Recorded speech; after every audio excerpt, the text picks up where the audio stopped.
In today's video, I'm going to teach you how to become Xero Certified.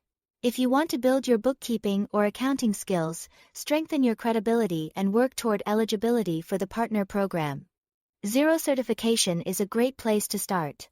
The process is straightforward, but it helps to understand how the learning path is structured before you begin.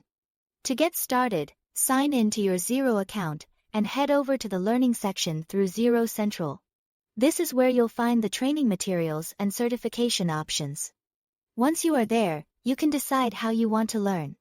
Xero gives you two main choices: self-paced modules, which let you study on your own schedule, or live instructor-led webinars, which are helpful if you prefer guided training and real-time explanations.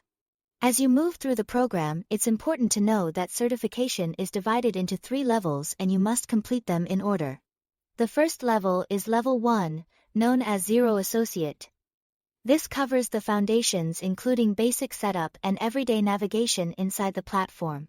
It usually takes around 1 to 2 hours to complete, so it's a manageable starting point if you are new to Xero. After that comes Level 2, called Xero Professional.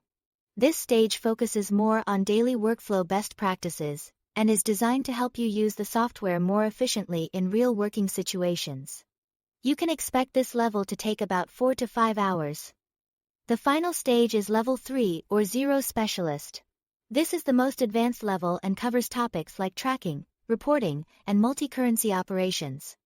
Because the material is more in-depth, it generally takes around 6 to 8 hours to finish. One key thing to remember is that you need to be at least Level 1, Xero Associate Certified, to be eligible for the partner program. Also, you can't skip ahead, so make sure each level is completed before moving on to the next one. At the end of each module tier, you will need to complete an online assessment. Passing that evaluation is what unlocks your official certificate. So take your time with the training and make sure you understand the material before submitting your answers.